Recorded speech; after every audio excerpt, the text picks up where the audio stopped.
Hi అండి. Welcome back to my channel. ప్రేమతో వండండి, ప్రేమతో వడ్డించండి. ఇవాళ మనం డిఫరెంట్ స్టైల్‌లో చిక్కుడుగాయ ఫ్రై ఎలా చేయాలో చూద్దాం. చాలా చాలా బావుంటుంది.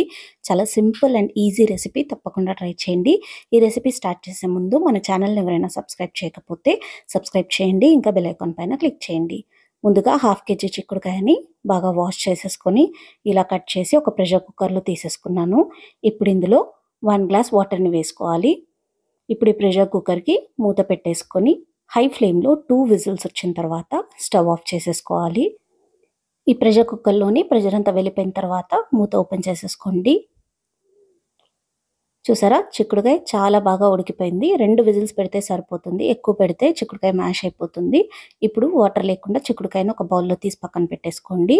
ఇప్పుడు ఒక కడాయిలో 2 టేబుల్ స్పూన్స్ ఆయిల్ వేసేసుకొని ఆయిల్ వేడయ్యాక కట్ చేసుకున్న ఒక ఉల్లిపాయ ముక్కలు, కట్ చేసుకున్న 4 పచ్చిమిర్చిలను వేసేసుకోండి. దీంట్లో పచ్చిమిర్చి కారంతో అయితే ఈ కర్రీ చాలా బాగుంటుంది. అందుకని పచ్చిమిర్చిలని కొంచెం ఎక్కువగా వేసుకోండి. ఇప్పుడు దీన్ని లైట్‌గా ట్రాన్స్పరెంట్ అయ్యేంత వరకు ఫ్రై చేసుకోవాలి. ఇప్పుడు ఇందులో హాఫ్ టీ స్పూన్ అల్లం వెల్లుల్లి పేస్ట్ వేసేసుకొని దీంట్లోని పచ్చివాసన వెళ్ళిపోయేంత వరకు ఫ్రై చేసుకోవాలి. 1 నుంచి 2 నిమిషాలు పడుతుంది. చూసారా, అల్లం వెల్లుల్లి పేస్ట్ బాగా ఫ్రై అయిపోయింది. ఇప్పుడు ఇందులో హాఫ్ టీ స్పూన్ పసుపు వేసేసుకొని దీన్నంతా బాగా కలిపేసుకోండి. ఇలా ప్రాపర్గా కలిపేసుకున్న తర్వాత ఇప్పుడు ఇందులో ఉడకపెట్టిన చిక్కుడుకాయని వేసేసుకోవాలి. ఇప్పుడు దీన్నంతా బాగా మిక్స్ చేసుకొని హై ఫ్లేమ్లో 4 to 5 మినిట్స్ ఫ్రై చేసుకోండి. చిక్కుడుకాయ ఆల్రెడీ ఉడికిపోయింది కాబట్టి ఎక్కువసేపు ఉడికే అవసరం లేదు. ఇలా కలుపుతూ బాగా ఫ్రై చేసుకోండి. కంటిన్యూస్గా కలుపుతూ ఫ్రై చేసుకోండి, లేకపోతే ఈవెన్గా ఫ్రై అవ్వదు.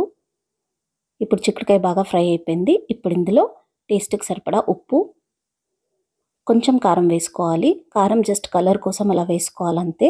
మీకు ఎంత కారం కావాలో దాన్ని బట్టి మీరు పచ్చిమిరపకాయలను ఎక్కువగా వేసుకోండి. ఈ కర్రీలో పచ్చిమిర్చి కారంతోనే టేస్ట్ అనేది చాలా బాగుంటుంది.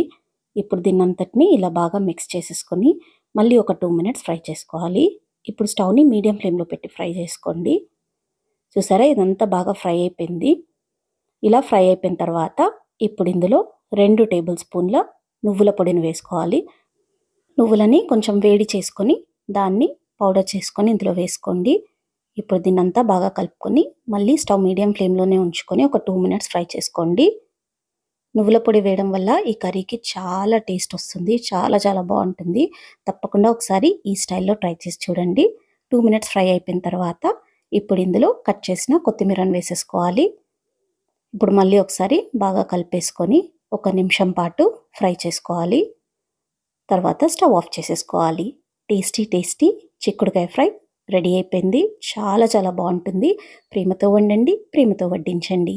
మీకు ఈ రెసిపీ నచ్చినట్లయితే లైక్ చేయండి, షేర్ చేయండి, కామెంట్ చేయండి. ఇంకా తప్పకుండా సబ్స్క్రైబ్ చేయండి. Thank you.